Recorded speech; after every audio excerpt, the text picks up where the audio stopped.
Hello, sisters. So, this is a second video on manifestation.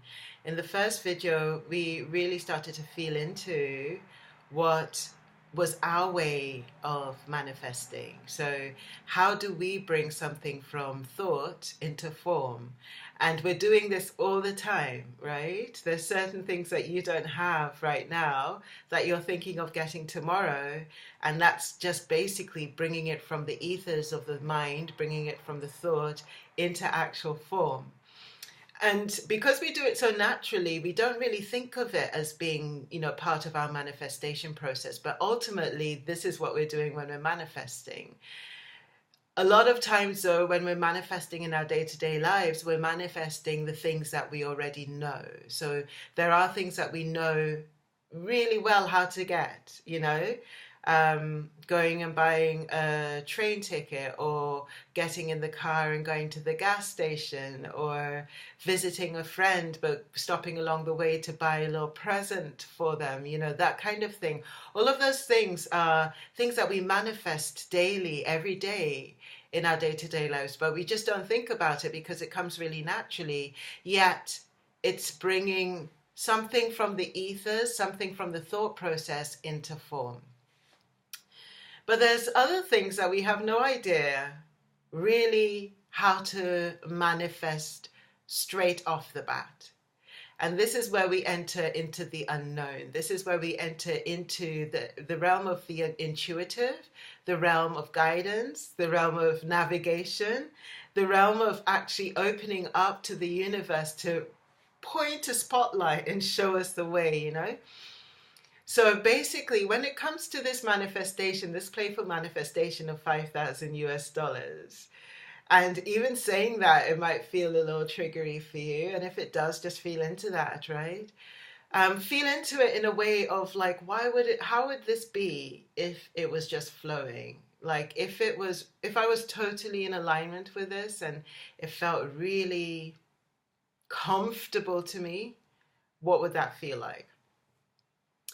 But yeah, basically when we're sort of manifesting something that we have no idea how to manifest in our day-to-day lives, like it doesn't seem very easy to us, there's a sense of becoming very playful. And my way of doing this is to imagine the thing that I'm actually wanting to manifest and almost to send it out into the universe. If you imagine having a big, massive megaphone and really sending this thing out into the universe, back all the way back to Creator. And the way I see it, I normally see my my sort of pole, let's say, my energetic pole. I tend to see it on a vertical plane. So I tend to see myself, and then I see my higher self, and I see my soul, and I see everything back to source. And in between, my soul and everything back into source, there are a number of different layers of, say, things like guides and angels and assisters. But basically, I just see it almost as a line, as a pathway that goes from me, from my crown, all the way back into source. And so with this, when I'm actually sending something out into the universe, I send it along that pathway all the way back into source. It's a bit like a megaphone at the top of my head, and it kind of just goes up and reaches into source. And then once I'm satisfied that I've actually done this, there's a sense of just letting it go and playfully opening my senses, opening my eyes, opening my ears to what's going to come forward for me in the next couple of days. It could be coming forward in a statement that a friend makes, or it could be coming forward in a flash of inspiration, or it could be just coming forward in like, just go for a walk.